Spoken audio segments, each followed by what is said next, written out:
I swear us gym rats always have a topic to debate about.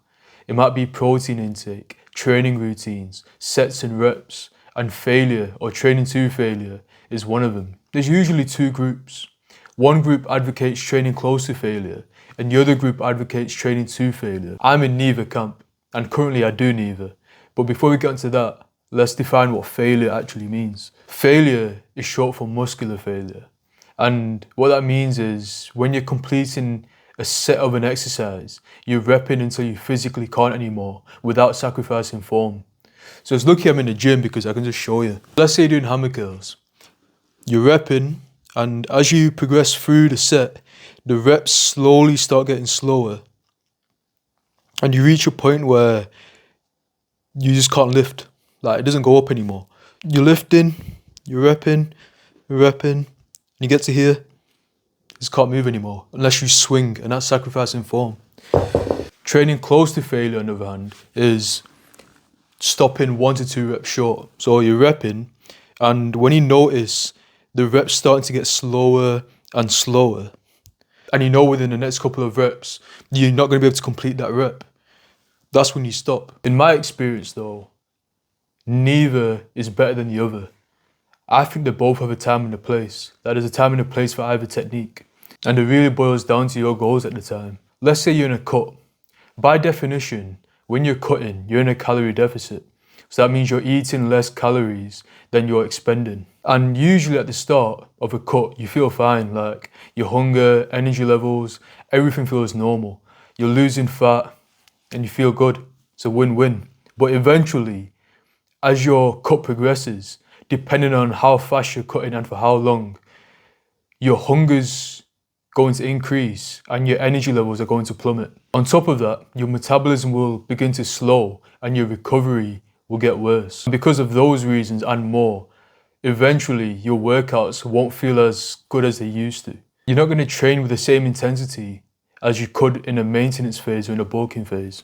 So just imagine how training to failure would play out when it comes to training in a cut.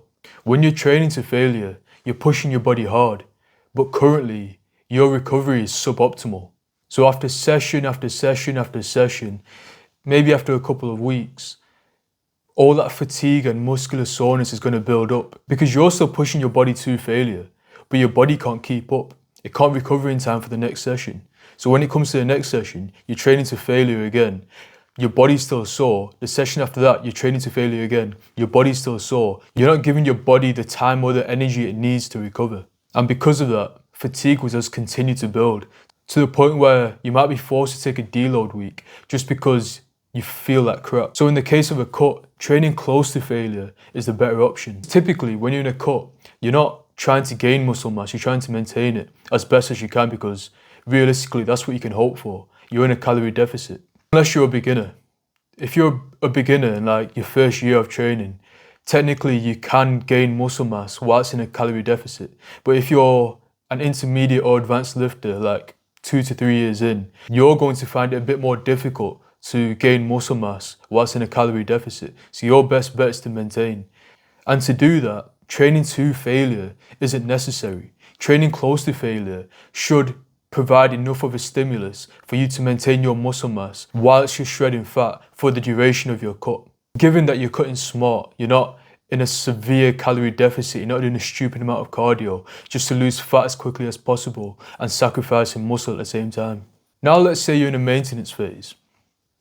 In a maintenance phase, your calories in are the same as your calories out. So the calories you're burning through daily activity, rest, and training is equal to the calories you're consuming that day.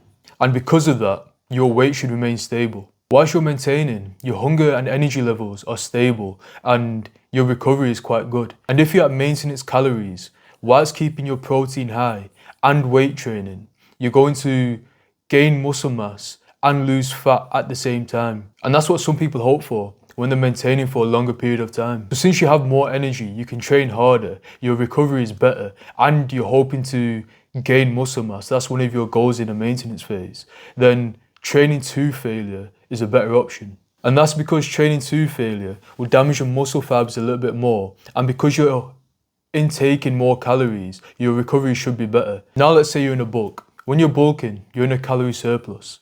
You're technically eating more than your body needs to improve recovery, and that's to maximize hypertrophy. Hypertrophy being increase in muscle mass. So assuming your sleep, stress, water intake, and any other health related factor is in check, when you're bulking, your recovery isn't going to get much better. You also have more energy, you feel better, you can push yourself harder in the gym. And since muscle growth in a bulk is your primary goal, and you have the excess energy to compensate, I'd recommend training neither close to failure or to failure, but past it. So you can do that by incorporating force reps, half reps, and drop sets. The idea being to cause as much damage to those muscle fibers as possible. So here's an example of half reps. Say you're doing hammer curls again, and you get close to failure. Your reps are starting to get slower, and when you reach failure, you're not completing a full rep anymore. You're just doing half reps like this.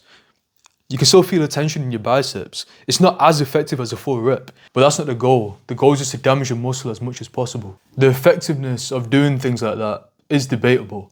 Some might say it's a waste of energy, but for me, when I'm in a bulk like I am right now, I have that excess energy. I know my recovery is good, I'm never sore, and it makes for a more enjoyable, intense training session. So for me, I'm going to incorporate half reps, drop sets and stuff like that because I know my body can handle it.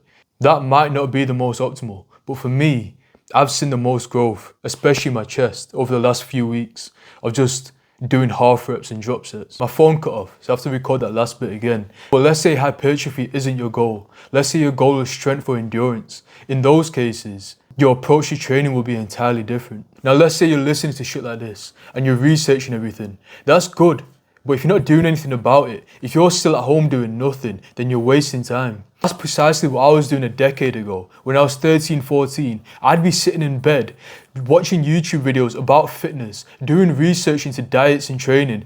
Meanwhile, I was eating crisps, sweets and chocolates, doing nothing at all. I was just procrastinating. I was doing that for years. I continued gaining weight for that time. The only thing I can think about now is, imagine if I started sooner. But my fucking phone cut out again. All I want to say is, imagine where I would be had I started sooner. Imagine where I would be had I started 10 years ago. Instead of sitting in bed researching, I went to the gym. Imagine where I would be had I started sooner. Imagine where you would be had you started sooner.